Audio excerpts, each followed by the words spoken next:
Hi, I'm Liv Wigen Carswell, the author of This Is Not a Test, which came out last summer. And my new novel, The Webs We Weave, will be coming out this summer, hopefully a couple months from now. All of the marketing stuff is starting to happen. The Facebook page, there's some tweets going on. My website will be coming up with more details for it. And I decided that I'm going to do something I've wanted to for a while, which is read the prologue out loud. It is through the point of view of a teenage boy, so the narration won't quite be right, but hey, it's my book, so. Anyway, it is for a bit of more of a mature audience, new/young adult, but that shouldn't surprise you if you read my last novel or know me in person. I do apologize for the not so great quality of this video, seeing as I am filming it on my not so great webcam on my laptop. So, yeah, I think that's it. The beginning of every chapter is entitled by a quote that I think sets the tone for that part of the book. I had a lot of fun with that project. Only about a handful of people have read this book, and they've all enjoyed it, so I hope you guys do too. So, here we go. The Webs We Weave. It's real. It's a mirrored image because of the webcam, but if you know how to read backwards, it's there. So, either listen, watch, open a new tab, and browse Imgur and Reddit and Facebook and Tumblr and just listen in the background, or turn it off and do something else. I'm sure you have laundry that needs folding. Everyone does. I know I should be.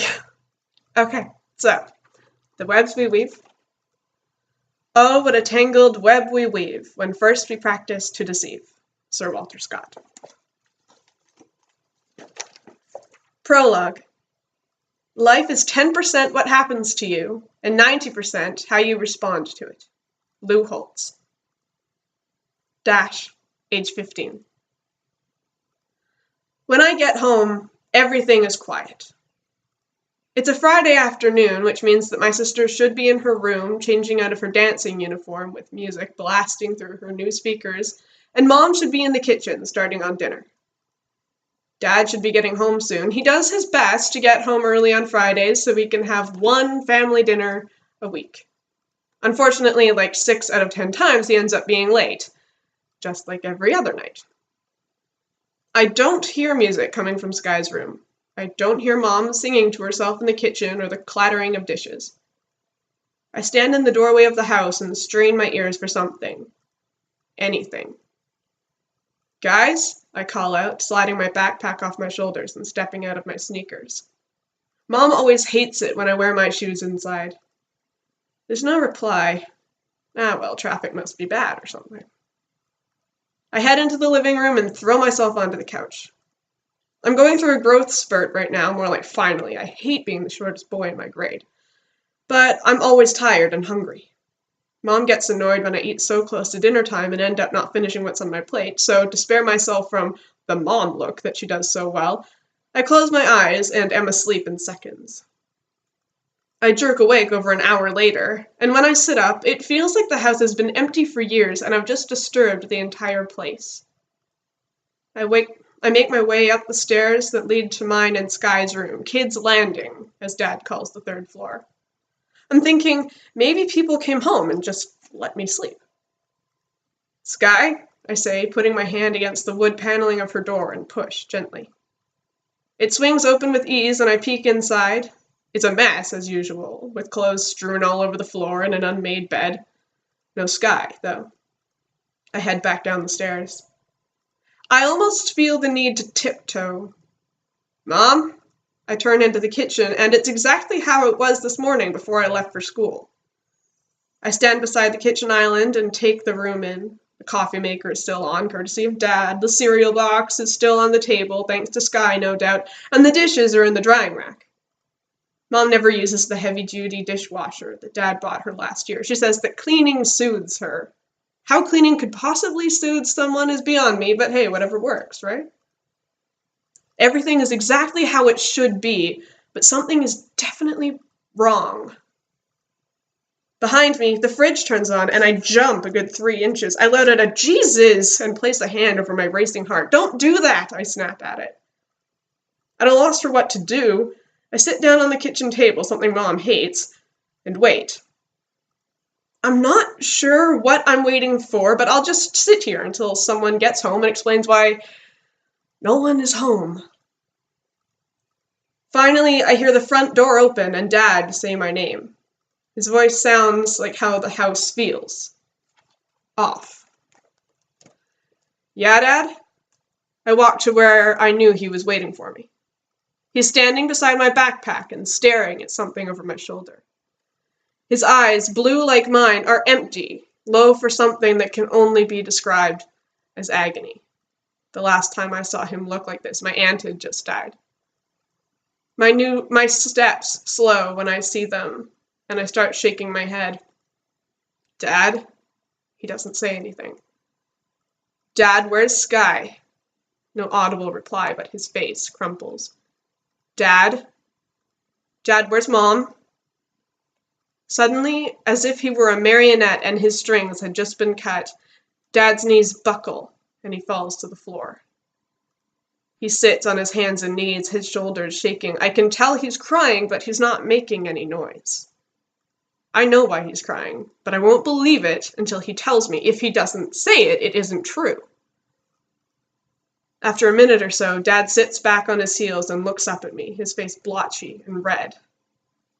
They're gone, Dash, he says. I shake my head. No. They were on their way to Sky's dance class. No, I say again, louder this time. I can feel my heart in my stomach. Someone hit them. They got away, too. His voice is broken. It sounds like there's gravel stuck in his throat. It was instant for Sky. God damn it, no! I shout, punching the wall. A picture hanging on it falls to the floor at my feet, and the glass of the frame shatters. I look down at the broken, cheesy family portrait we had taken last year. Dad is crying. I throw up. He just had to say it. Everything changes after that day. Dad throws himself into his work and won't get home until well after 9 every night, then hides in his office. Like, he doesn't get enough lawyer stuff when he's actually at work. He has to bring it home, too. He's out the door before I'm awake and home when I'm getting ready for bed or getting ready to sneak out. I'm not really one to talk, though. I basically live in my room now. The closest I've come to Sky's room since the day they died was closing the door. Seeing the unmade bed and clothes lying all over the floor was just too painful. As far as I know, Dad hasn't gone in there either. He's moved into one of the guest rooms on the first floor, while I'm still on the third, making it next to impossible for us to cross paths. It seems like we both broke, and we don't know how to put each other back together. It doesn't help that the local police still have no idea who killed the 2 people that meant the world to us. Neither of us have any closure whatsoever. We know we need help, but we're too afraid to ask for it.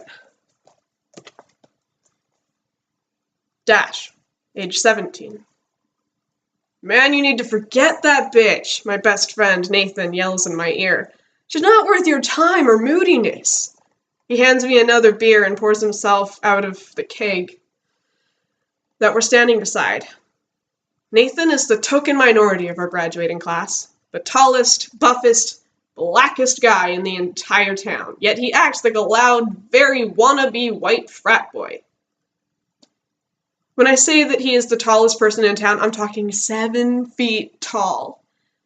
Next to my 5'9", I often feel like he's the black version of Lenny Small to my George Milton from Of Mice and Men by John Steinbeck. Only he's not an idiot. Well, not really, just a well-meaning, foul-mouthed dumbass. I've just found out that my girlfriend of 10 months has been screwing the quarterback of our high school. To get my mind off her, Nathan has dragged me to a party across town. It is loud. It is packed. It is annoying. I dated her for nearly a year, dude, I shout over the crap top 40 music that's blasting from every speaker in the house. I'm allowed to be pissed off. Yeah, but it's getting annoying, he shrugs, and I punch him in the shoulder, making some of his beer slop down the front of his shirt. Whoops. Damn it, Dash. Nathan grabs a napkin and dabs at his front, hoping to get some of the booze off, but fails. Hey, Dash, I hear someone say behind me. I turn around and the room seems to spin, so I put my hand on the wall to steady myself. The voice belongs to some chick from my art class, I think. Maybe history? I don't know, my school. And to my knowledge, she isn't fucking the douchebag that Mary is, so I might as well talk to her. Hey, you, I say, taking a gulp of my beer. It is vile, but numbing. I heard about you and Mary, she pouts in the most fake way possible. That's really too bad. I nod. I had really liked her. I hadn't loved her, and I guess by 10 months into a relationship you probably should, but you still shouldn't have done what she did. She is a bitch, I say, shaking my head, but it's done. The girl smiles suggestively. How done are we talking about? She asks, placing a hand on my chest. I smirk. Done enough that it's time to move on. Really, it's been about 5 hours, but what does it matter? I don't owe Mary anything. Yeah, Dash here needs some TLC from someone who knows how to take care of a real man, Nathan shouts to her over my shoulder. Well, I assure you, Nathan, I can do that, she smiles and takes my hand gently, tugging me toward the nearby staircase. One sec, I say, and chug my 5th beer of the night. This isn't a usual thing for me, but I'm hurting. When I finish, I hand my empty glass to Nathan and let the girl lead me up the stairs to an empty bedroom. We have sex on some stranger's bed. She's really loud. I'm pretty sure she's hoping people will hear us, or her, rather. No girl I have ever been with has actually made me want to cover my ears and say, it's not that good, Christ, until now. When we're done, I zip up my pants with difficulty, my fingers are practically numb from drink, and head to the door while she straightens her dress. Thanks, I say as I attempt to buckle my belt. Thanks, she repeats, staring at me like that is the worst thing I could have said to her. That's all you have to say. Thanks? I give you all that. What did Nathan call it? TLC? And you say, thanks? She slides off the bed and stomps over to me and pushes my shoulders. I stumble a little bit, and annoyed, I start to the bedroom door. What did you think was going to happen? I scoff. Did you think I was going to propose, confess my love to you? We've known each other since 4th grade, Dash, she cries, stomping her foot in protest. I thought I would get more than a thanks. I blink at her. We've known each other since 4th grade? Out, she shrieks, taking off one of her shoes and throwing it at me. It hits the side of my head hard and I cuss. Out! Get out! She moves to take off her other heel and I slink out the door before she can throw it at me. I find Nathan back in the kitchen. He's talking to some guy on the basketball team, Joe something. They both seem uncomfortable when I join them and avoid eye contact. Had they heard my exchange with that chick? So, how was your time spent with Carla? Nathan asks, pouring me another cup of beer. The red Solo cup was on the counter, and I'm assuming it's the one I was using earlier. I throw my hands in the air, beer sloshing everywhere and raining down on Joe. Carla! That's her name. Jesus, that was going to bug me. Joe was swearing. There's beer dripping from his hair, and Nathan is handing him some paper towels. Wait, you didn't know her name? Nathan says. I realize that I don't need to yell anymore. Someone must have turned down that awful music when I was upstairs with... Carly? That's kind of low, man. What are you talking about? I say, raising my eyebrows. You practically unzipped my jeans for me. Speaking of which, Nathan says, pointing to my lap. I look down and see I had never actually finished buckling my belt. I curse again and face the kitchen counter, hiding myself from view as I try again to dress myself properly. Man, we've known her since 4th grade, I know. The least you could do is know her name. I said thanks, I say. Her efforts did not go unnoticed. Or unheard, Nathan smirked as I turn back around, belt now in place. Is that why the music has been turned down because of Carly? We didn't need to turn down the music to hear her, Nathan laughed. It just helped. He starts making loud moaning sounds and thrusting his hips at me. Yes, yes, give it to me, Dash, I'm almost there, yes. I feel myself turn red and smack the back of his head. Get away from me, peeping Tom, I mumble, and finish what's left of my drink after basically giving Joe a booze shower. All right, I'm heading home, I belch and put the cup on the counter behind me.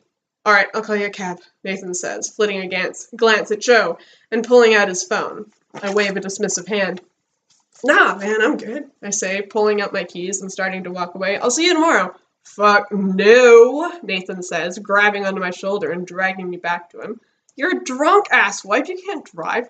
I'm fine, Nate, now let go. I shake his hand off me and start to walk away again, but he grabs a fistful of my hair and yanks it, making me bend so far backward I may as well be dodging a bullet in the Matrix. Jesus, fuck, I yell, trying to pry his fingers out of my hair. Recite the alphabet backwards, Nathan yells, giving my hair a tug. Looking up at him upside down, I can still tell he's pissed. Don't be a dick, Nathan, I snap. I'm fine. Nathan starts to argue, but then we hear screaming, the exaggerated orgasmic kind, pooling down from the room I had just occupied with Carla. Yeah, Carla. His grip loosens and I stand up straight, thankful for high school sluts. Taking advantage of the distracting sounds from Carla and some guy I'm assuming she's trying to make me jealous of, I weave my way between my classmates and some college kids who look rather out of place at a high school party, making my way out the house and a little ways down the street where I parked my truck. I fumble with my keys. It takes me a little longer than usual to get the door open. Then I head back to my house. My empty house with my empty dad and 2 soulless bedrooms. 15 minutes later, too lazy to open the garage door, I park my truck in the driveway and stumble my way to the main entrance of my house. I push on the heavy door a little too hard and lose my balance a bit, slamming into the wall. I kick the door closed with a grunt and try to take off my work boots. Even though Mom is gone, I still take my shoes off whenever I get in the house. I lose my balance and fall against the door, slowly sliding my back down it until my ass touches the ground. I reach for the laces of my boots again and freeze when I hear Dad's voice coming down the hall. Dash McAfee, you better not have driven here from wherever the holy fuck you've been, he hollered, striding toward me. Since the collision, Dad hasn't been anywhere near alcohol, and to his knowledge, neither had I. Ignorance was bliss.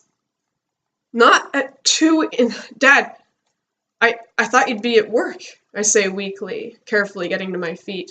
Not at 2 in the morning, he yells. Now answer me, did you drive here?